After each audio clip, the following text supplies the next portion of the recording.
Pemirsa, potensi gempa bumi masih terus ada dan terjadi di Jawa Timur. Beberapa minggu yang lalu, warga Jawa Timur sempat merasakan gempa bumi di wilayah Bangkalan, Pacitan, Lumajang, dan lain sebagainya. Bagaimanakah potensi gempa bumi yang ada di Jawa Timur dan waspadai potensi gempa sesar? Nanti akan dibahas di Dialog Titik Tengah bersama saya, Fatma Ayu.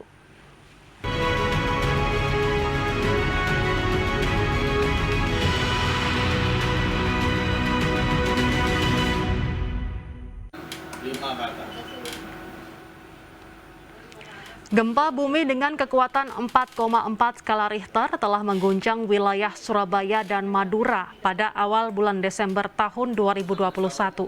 Gempa yang terjadi pukul 4:38 waktu Indonesia bagian Barat dengan lokasi gempa berada di 10 km timur Surabaya pada kedalaman 501 km. Gempa ini hanya terjadi sebanyak 1 kali dan belum ada gempa susulan yang terjadi. Gempa yang terjadi di berada sangat dalam sehingga tidak berdampak hingga ke permukaan.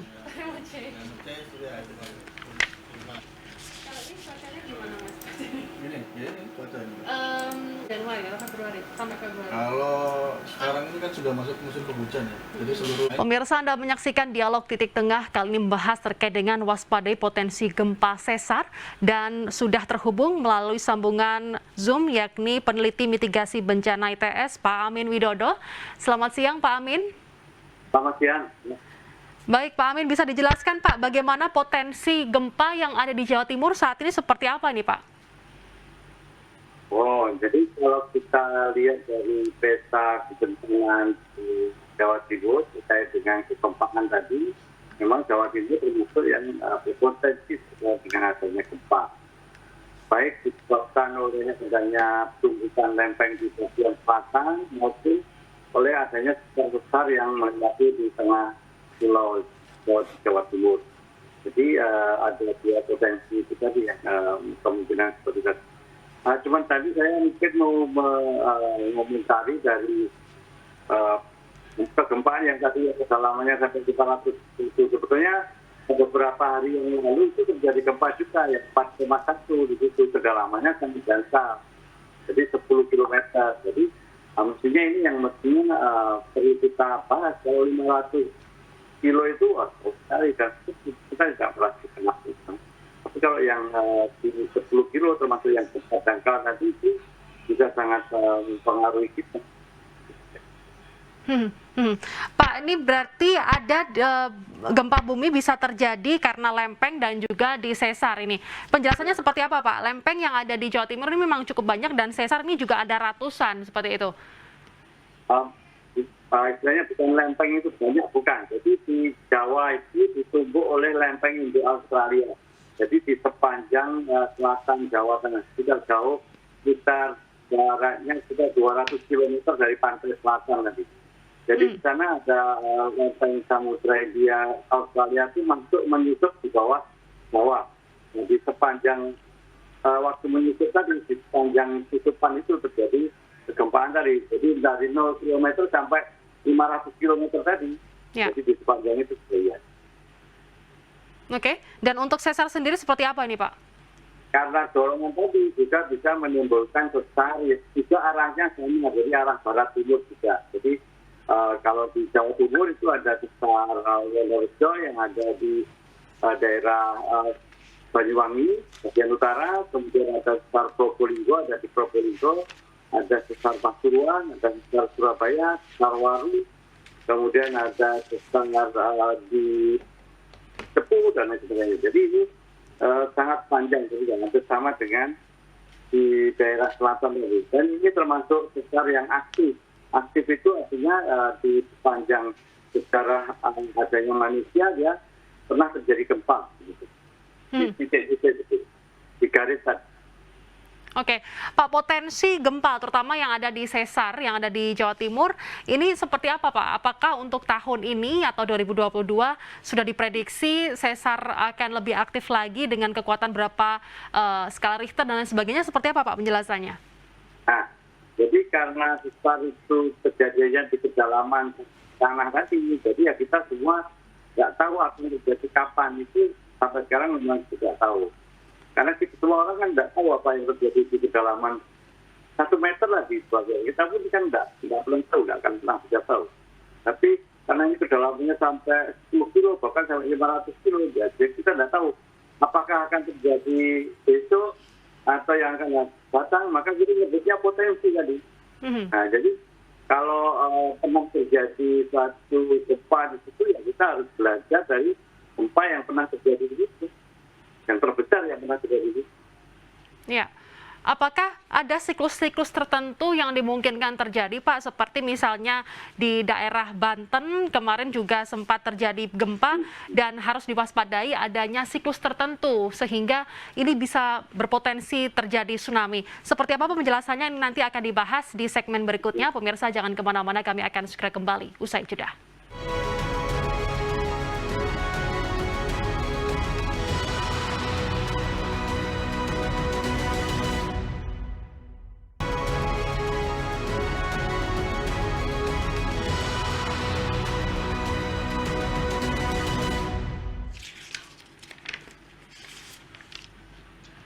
Gempa bumi berkekuatan 5,1 skala Richter mengguncang wilayah Jember dan Lumajang. Sejumlah rumah penduduk dilaporkan mengalami kerusakan. Puluhan tamu dan staf salah satu hotel di Lumajang panik dan berupaya menyelamatkan diri setelah merasakan goncangan gempa. Mereka memilih berkumpul di halaman dan areal parkir hotel sambil memantau kondisi yang dinyatakan aman.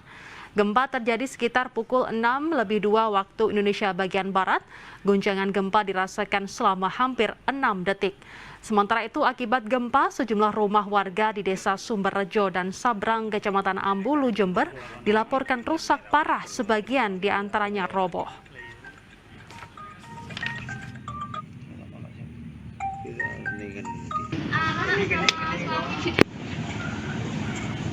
Masih bersama Pak Amin Widodo selaku peneliti mitigasi bencana ITS. Pak, bisa dijelaskan Pak untuk karakteristik gempa yang diakibatkan di sesar di daerah Jawa Timur ini seperti apa ini Pak? Jadi pertama mungkin kita lihat karakteristik dari gempa yang ada di Sulawesi bawah. Jadi ada tumpukan lempeng tadi. Nah ini gempanya bisa sangat besar, bisa lebih dari 8. Dari 8 itu bisa sangat merusak. Dan itu pernah terjadi beberapa tahun yang lalu, sekitar tahun yang lalu, itu 800-an lah pernah terjadi gempa besar tadi. Nah, tadi seperti saya disebutkan bahwa gempa itu memang berulang, jadi mempunyai periode ulang. Karena mempunyai periode ulang, maka manusia atau kita semua masyarakat itu harus beradaptasi dengan gempa terbesar yang terjadi di daerah itu. Nah itu kalau di selatan Jawa seperti itu. Nah, tapi kalau di bagian tengah itu ada sesar ini, sesar yang berkembang di Jawa tadi. Itu dulu pernah terjadi gempa tahun 2018, 11 Oktober. Pada waktu terjadi di daerah Situbondo, Sumeneb ya, dari Selat Madura.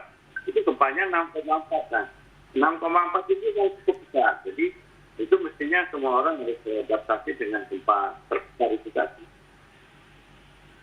Oke. Berarti memang harus beradaptasi. Daerah mana saja yang ini berpotensi untuk terjadi gempa sesar ini Pak di Jawa Timur? Tadi sudah saya sebutkan, jadi dimulai dari Jawa Timur itu ada di Banyuwangi bagian utara, namanya Sesar Wonorejo, kemudian ada Sesar Probolinggo, Sesar Pasuruan, Sesar Surabaya yang melewati Surabaya, Sesar Waru yang melewati Waru, terus sampai ke Sidoarjo, Jepang, sampai ke Mojokerto, kemudian sampai ke Saradan. Sampai ke Saradan. Pak, ini di antara wilayah-wilayah tersebut yang paling berpotensi mengalami gempa sesar yang besar di daerah mana ini Pak?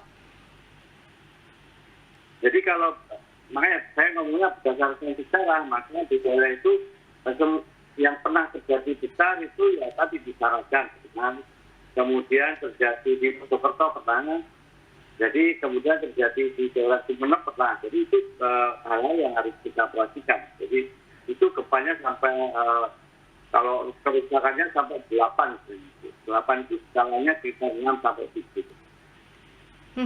Dan itu bisa merusak rumah dan membahayakan ya Pak ya. Ancamannya Ya. sendiri seperti apa Pak dengan gempa tersebut? Jadi kalau skalanya MMI-nya itu 8 tadi, itu bisa merusak rumah semua yang rumah tradisional yang tidak ada tulangan di sekitarnya di pojok-pojoknya itu tidak ada pembersihannya, maka itu bisa rontok. Jadi dan kalau kita lihat memang banyak sekali rumah-rumah kita itu masih tanpa ada tulangan. Jadi sebenarnya hanya botol ditumpuk saja seperti itu, terus ya kalau itu digoyang bisa rontok.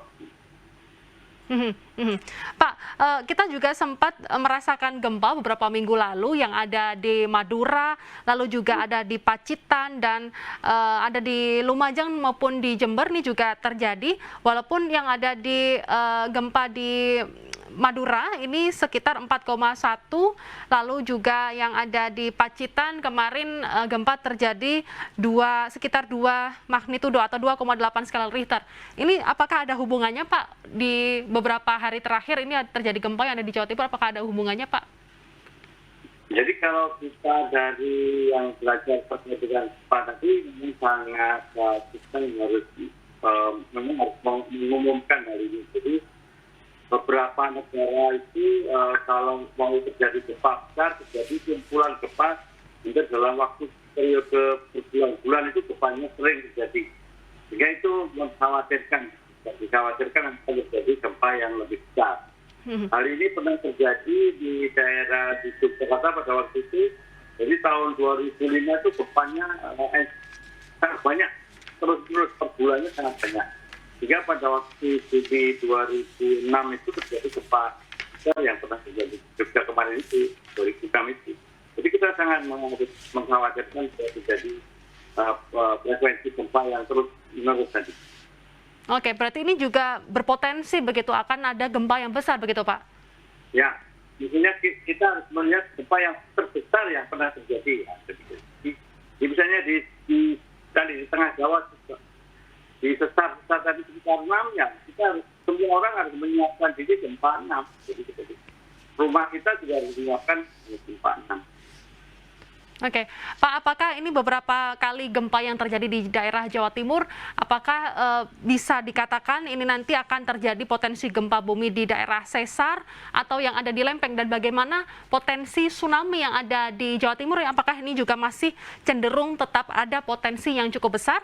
Nanti akan dibahas di segmen berikutnya. Pemirsa jangan kemana-mana, kami akan segera kembali usai jeda.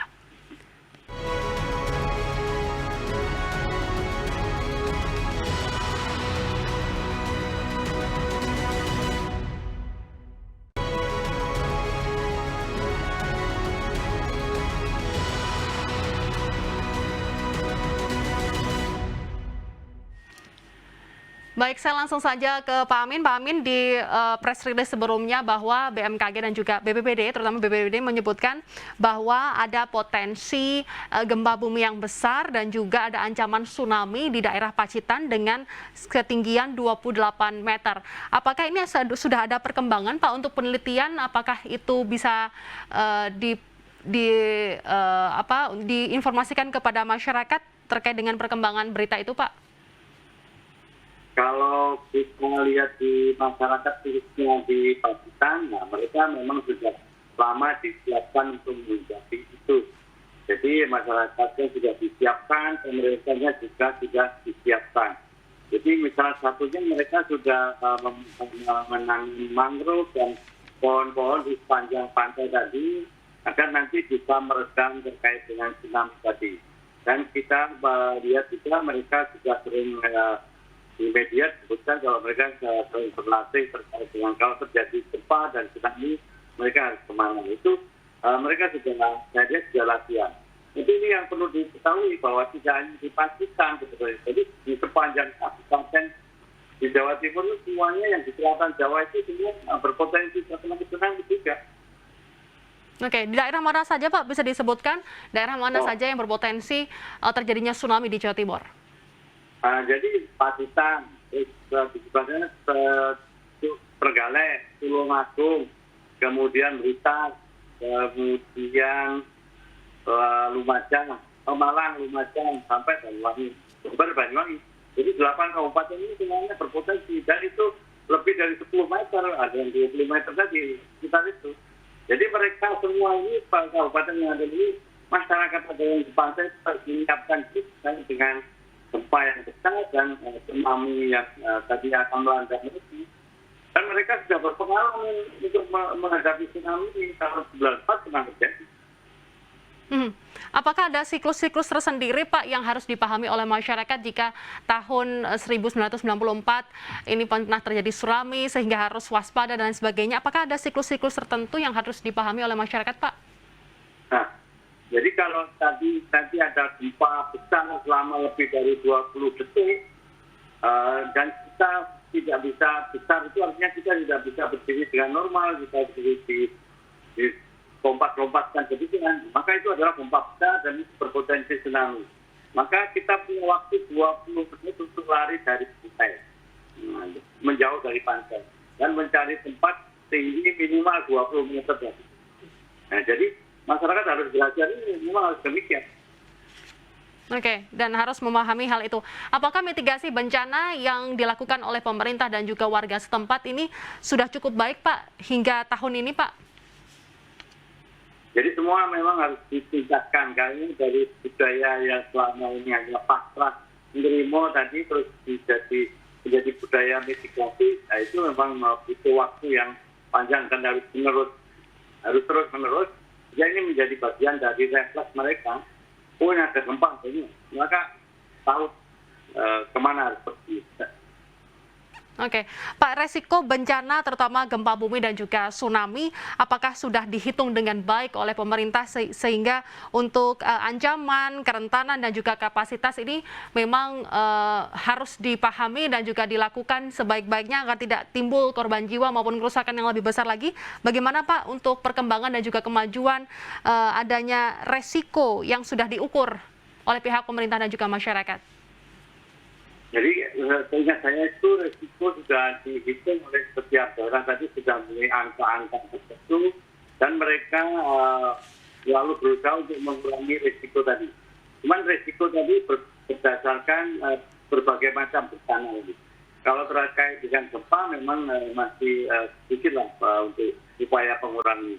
Karena ini perlu diketahui bahwa gempa itu tidak membunuh, tapi tsunami bisa likuifaksi kita, rumah roboh bisa. Nah, jadi ini hal-hal seperti ini mestinya mereka harus khususnya rumah. Kita ingat pada waktu itu hanya gempa 5,1 bisa merontokkan banyak rumah. Berarti itu kan rumahnya yang harus kita perbaiki. Ya. Nah, kita sih mengharapkan dari kabupaten-kabupaten atau pemerintah dari Jawa Timur membuat rumah contoh tahan gempa. Ya. Yang divideokan dan itu bisa ditiru oleh semua masyarakat yang ada di sepanjang pantai di Jawa. Ya, selain perilaku yang awas, tapi juga untuk pembangunan rumah ini juga harus paham dan juga melaksanakan rumah anti gempa atau membangun rumah anti gempa agar nanti jika ada gempa tidak sampai menimbulkan korban jiwa apabila berada di dalam bangunan tersebut. Pak, singkat saja untuk pesan kepada masyarakat dan juga pesan untuk pemerintah untuk waspada potensi gempa yang ada di Jawa Timur seperti apa, Pak Amin? Singkat saja. Jadi potensinya ada dan kita pernah mengalami itu. Jadi ini akan terjadi lagi dan semua harus menyiapkan diri, beradaptasi dengan gempa di pantai, beradaptasi juga dengan tsunami. Oke, baik, terima kasih Pak Amin Widodo selaku peneliti mitigasi bencana ITS membahas terkait dengan waspadai potensi gempa yang ada di Jawa Timur. Sekali lagi terima kasih Pak Amin. Ya, sama-sama. Pemirsa, saya Fatmawati pamit undur diri. Terima kasih atas kebersamaan Anda. Sampai jumpa. Sehat selalu.